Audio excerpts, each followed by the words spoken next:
Intro. College is that one thing that people go to from time to time, occasionally.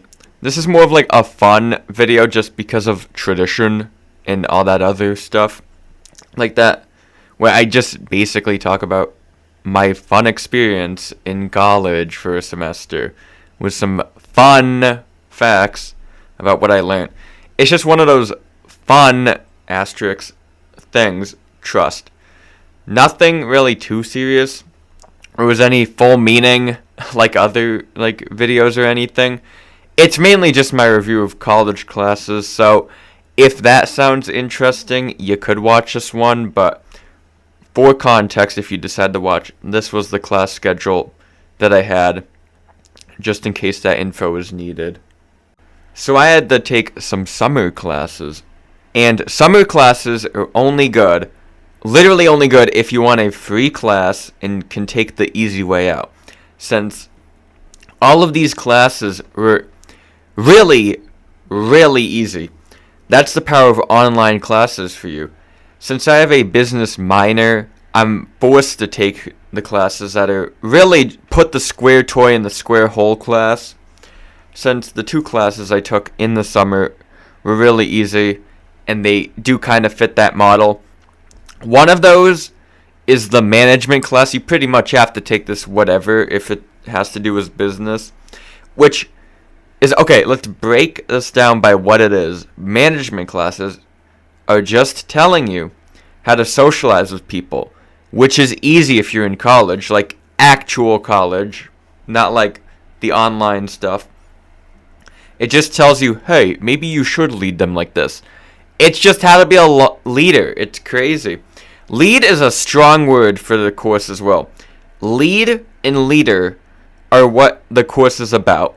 So it's easy to see why that is, but also you have to look at how boring that can be when it's the only thing, and I mean the only thing that is ever talked about in the course. But it's literally just all the extra things that your manager probably uses when they do their job. Reward people when they do good, but do not punish people if they do bad. Whoa, that's crazy. That's new technology. Instead, you got to make sure they learn from it. Fork, fan, and kitchen statement. Whoa, make sure they learn from their bad habits. Whoa, that's really crazy. Mind revolutionary. It was one of those gen eds for the minor I have to do, so, you learn how to manage people, so that's how you start climbing up your corporate ladders. You'll get to the top one day. The other class I had to take in the summer was the financial reporting class, which, in short, is just calculator but business class. It's just how to mark revenue and expenses, and let's say the obvious, profits equals revenue minus expenses. Round of applause if you got that. It's easy stuff that's really just formulas that you need to somewhat memorize, and then do a discussion post on it. That's it. It's really all easy, and it's easy, it's all that pizzazz. There's a lot of different types of equations, but since it is the intro class, it really is just all amounts to how to say how much stuff costs and how much you get and how to see the profit very easily. Now, what really matters is these things called discussion posts. If you have ever in your life used the site called Blackboard in your life, you know the simplicity but also the annoyance that is doing these discussion posts. These are simple, and that's why you often can forget about them, because you think you've done them, also because everyone has a different way of doing it. One class, you have to respond 2 times. The other, you don't. Make up your goddamn mind. It's insane. But it's a very simple class. That's really all that matters. Square goes into the square hole type class, since it's an intro class, and it's also a business class. So, you get those gen eds, you get those credits done. Since we're on the topic of not real classes, known as business online classes, I had to take marketing online. Another gen ed.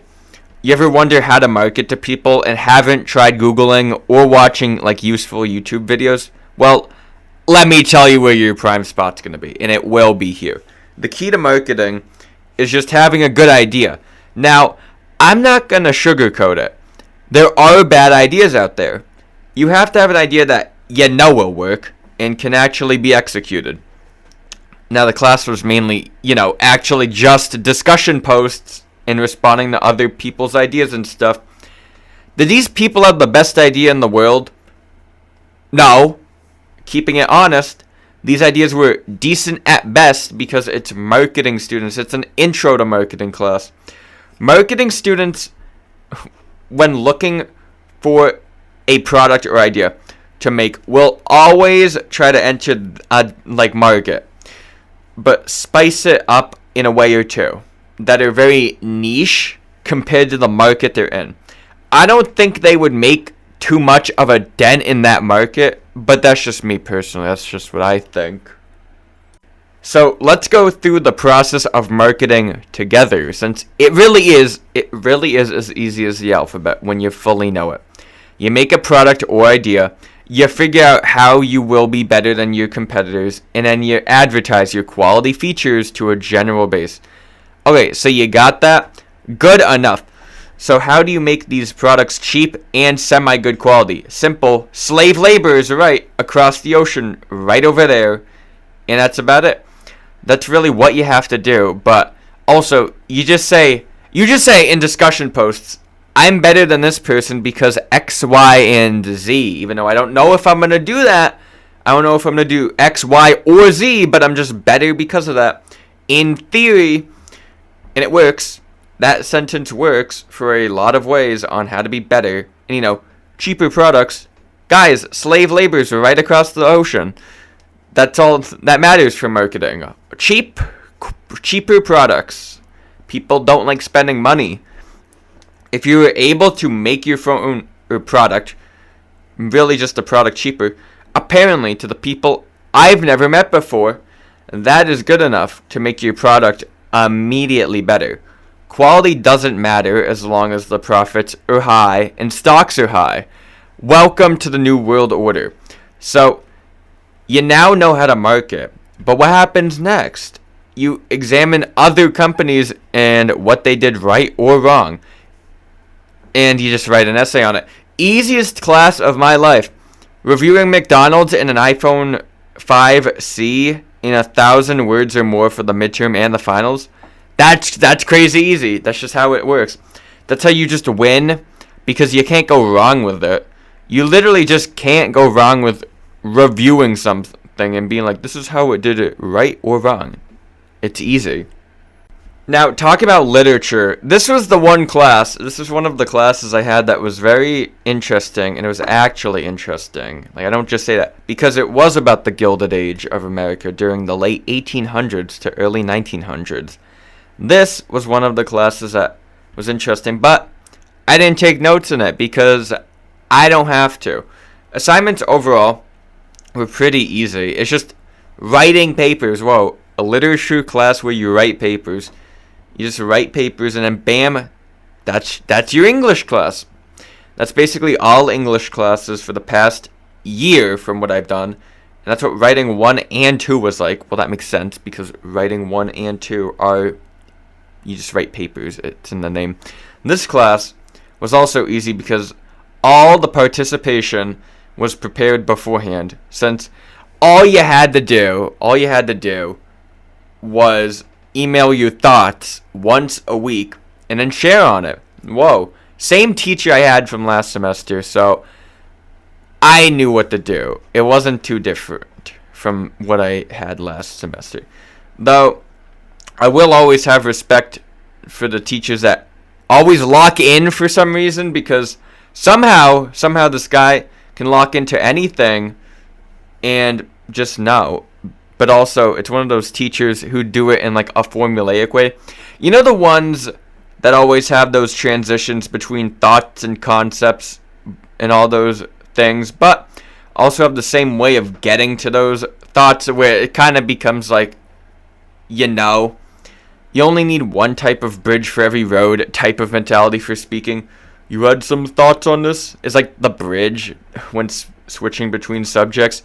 I mean, it works, but you can change it up a little bit. It got from point A to point B and was actually able to move the class forward, which, it works. So what was learnt was just the Gilded Age and stuff relating to it. People did not have rights back then. Whoa, if that surprises anybody. Whoa. Guaranteed nothing in life. So good luck, Buckster. You had no minimum wage, you had no OSHA, no women voting, no immigration rights. Everyone suffered. But guys, wait. The Vanderbilt family. The Vanderbilts, they can build a gold mansion. Oh my God, guys. Pray for them. Keep them in your prayers tonight because they have one gold mansion. That's unbelievable. There were just a lot of rights taken away from people during the period, and that's just the main gist of it. We live in a better time now compared to back then because at least some rights are given now. Overall, the class was about rights and guys, people should have rights. Whoa. Equality is good. Whoa. Don't applaud. But it's just about the rights that weren't there and just talk about how books from that time were written. That's what most literature classes are about, really, but this one's about the Gilded Age, so it's more interesting, which is good. Now, since I took Business Law 1, the first one, online, it's not a square goes in the square hole class. It's a circle goes in the circle hole class. Whoa. And that means no discussion posts, but instead it's lectures and the stuff that college is really known for. The riveting lectures. The things about the law and all that. Because all the stuff that was learned was the idea of laws in business, as the name suggests. But also ethics, since that was another thing that had to be taught. Just one ethics assignment. You only need one to count. So, what was the ethics assignment? Basically just saying, would you outsource jobs to slave labor countries instead of the motto of money, money, money and profits in the United States? Wow. Hard decision. Pick your choice. I said I wouldn't. I said I wouldn't because I value people's right to a job and would feel bad for taking that away from them. So I guess I'm an empath. So I said, since I was the CEO, I would cut my pay down to match theirs for equality. Big E word. That's the big E word. But other than ethics, we got to learn about lawsuits and all of those things. Basically, why courts existed and how the U.S. court system helps us stay out of tyranny and things like that. There's 13 district courts in the United States, but also one court that really matters. That's known as the Supreme Court. All you have to know is there's a lot of courts for a lot of different levels. It's more than you think, surprisingly, which is weird. Also, you have to do what's right if you're owning a business. You have to know what you're doing. Whoa. Or if not, that would be considered a tort because you acted in a negligent way if it was an accident. Just do the job you have to do. It's really that easy. Whoa. I'm going to put salt down when it snows? That's crazy. Also, don't intentionally do that because that's another crime. But if you're a business major or know the law, you should also know about mens reis and actus reus. If you don't, mens reis is basically you wanted to do a crime, and actus reus is the crime of it. Bam! Bam! Those are the two things of any criminal pursuit. Both derive from Latin, of course, because why wouldn't they? Everything's Latin. Everything comes from Latin.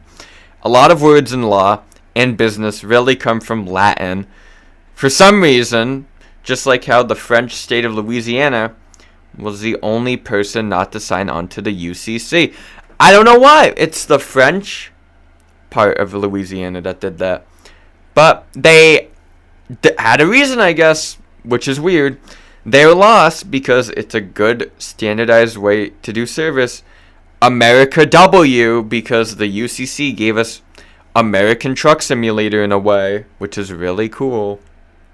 Was a name like Human Behaviors let's make it easy. It's just sociology mixed with psychology. The two ologies. And this makes the easiest class ever. You know how you can just tell? You can easily just tell if a class will be easy by the teacher? That's exactly what this class is. You have to read a few articles on it and then talk about it later on. Usually in class. Usually these classes are carried by a few people, and so you get into this idea of them carrying you, and that's what happened here. I'm going to keep it $1.50. That's what happened. The class got carried by 3 people who semi-cared about their grade. By the way, do you know how long these articles are? They are crazy long, like 17 pages for one article and 22 for another. There was no way anybody with a sane mind, you were expected to read that full thing for a class every 2 to 4 days. That's insanity. That's pure insanity. So skimming the articles does well enough when you're only asked about it in a few questions. It's a discussion, not a test after all. It's really easy. Just share your thoughts. Whoa, guys. I like the article because, well, I found this interesting. It works. So what was talked about was from this therapist's book about exiles and stuff like that. This guy was a couples therapist. Let's put it in simple terms, aka your exiles are your parts. You get bullied for essentially. So you have to hide your parts because you got bullied for them. Your parts are the different parts of your mind, like your protector and your healer. And like there's another one, but there's only 3. And so those are your parts. That's your mind. The whole idea is your brain works differently and it needs to be cared for. It's a good idea. It is. I think people have to live life in a happy and good way. But oh my god, is this just so boring sometimes? It's just really boring.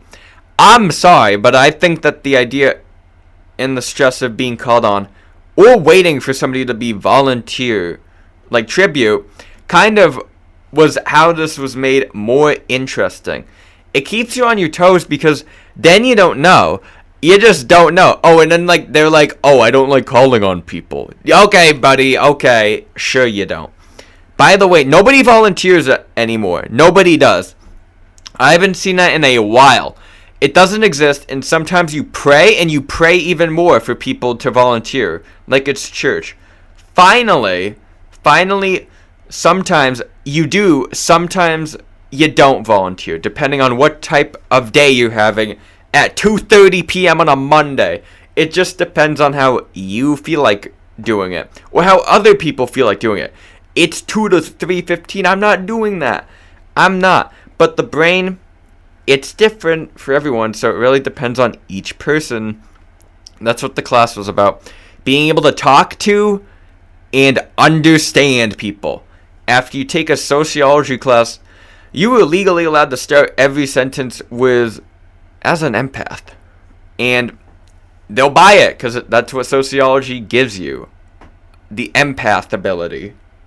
Now, pre-prod, this is it. This is the class I have some skin to peel with, because I swear that film stereotypes get more true the more I am required to take film classes.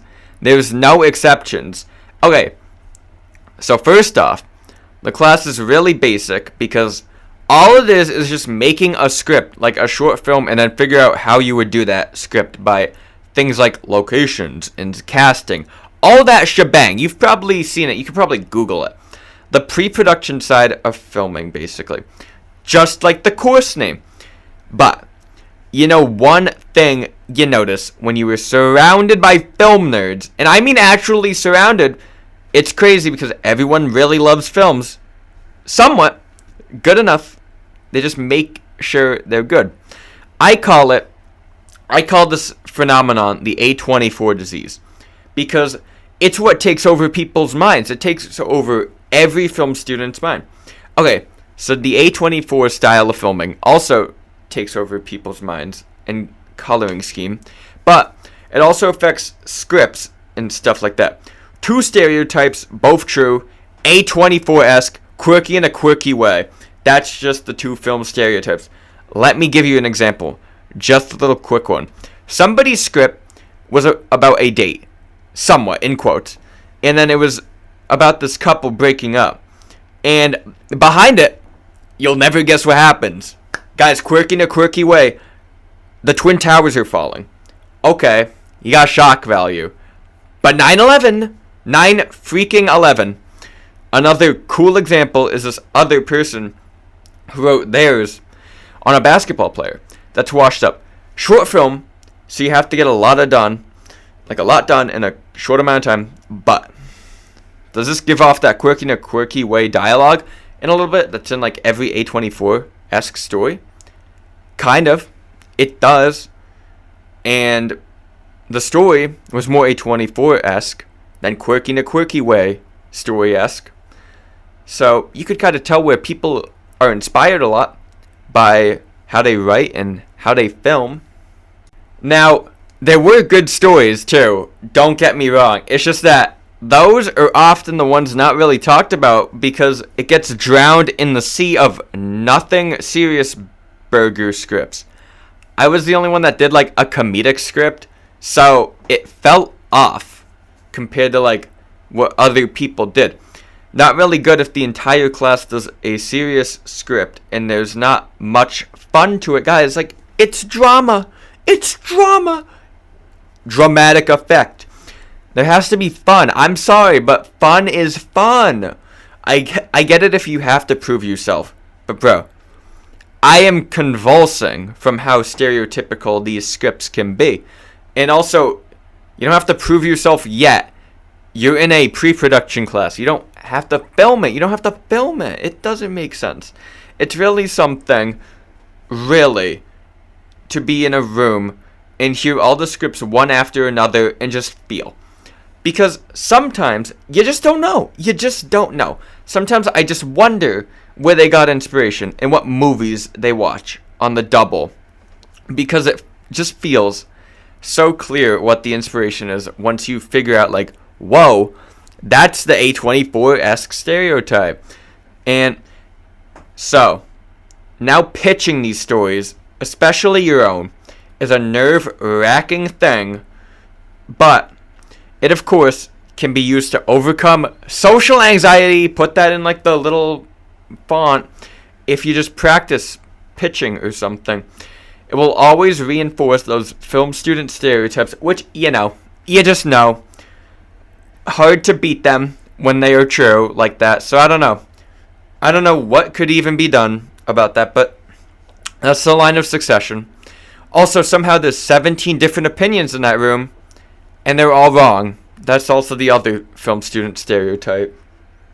Clubs are the social aspect of actual college.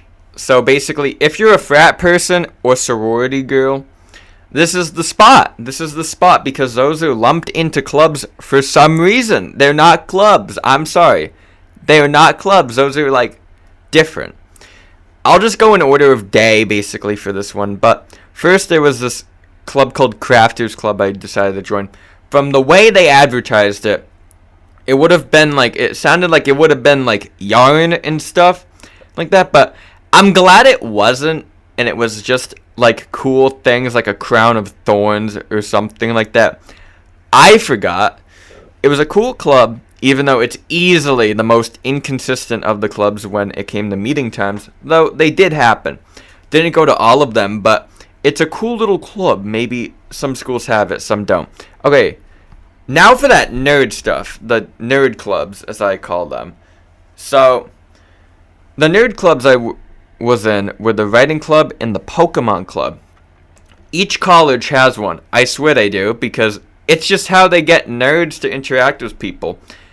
Are the clubs fun? Yeah, but it depends on the day. I'm gonna be honest. Writing club was mainly just conversations and stuff about random stuff. A lot of random stuff.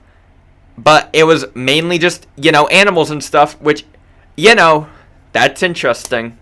It is. It's always interesting to hear stuff being brought up. It just, sometimes it's weird because the club doesn't follow the name of the club. It's writing club, yet not a lot of writing gets done in that club. And it's a funny name for a club when nothing gets written. It's still more of a social club instead of an activity club, which makes sense considering how people are and how people treat that club compared to like other clubs I've been in that are supposed to be activity based.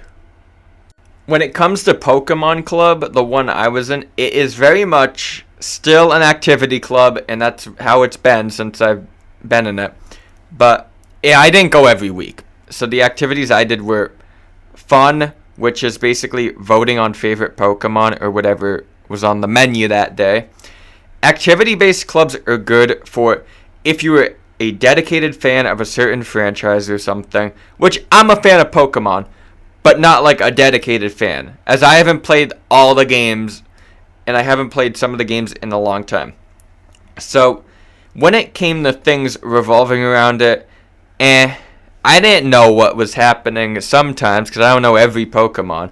It just happens. Like, I don't know Gen 9 or Gen 8 Pokemon as well as I know, like, Gen 1 through 6, or maybe 7, Gen 7. It depends. It depends on your knowledge of a franchise to see how much you would enjoy it. I didn't go that often because one of my friends convinced me to go to another club. I decided to try Gay this semester because it exists, and now I know people who go to the Gay club. It's a fun club, but I gotta respect the Fight Club rules they have, though. So all I'll say is it's activity based, but the activities are fun and get you moving. So, it works. It's a good club. Overall, college is one of those things. Just one of those things in general. I'm forced to do it because I need a future job, Jaysler. And so, some knowledge has been brought now. Comment yes to affirm or whatever those TikToks or Instagram reels say online or something. I don't know how subliminals work, but that's about it, honestly. I mean, if you liked the video, you could but you could comment your thoughts below if you've ever gone to college or something. I don't know. Engagement, please. But you should like and subscribe. Pretty please.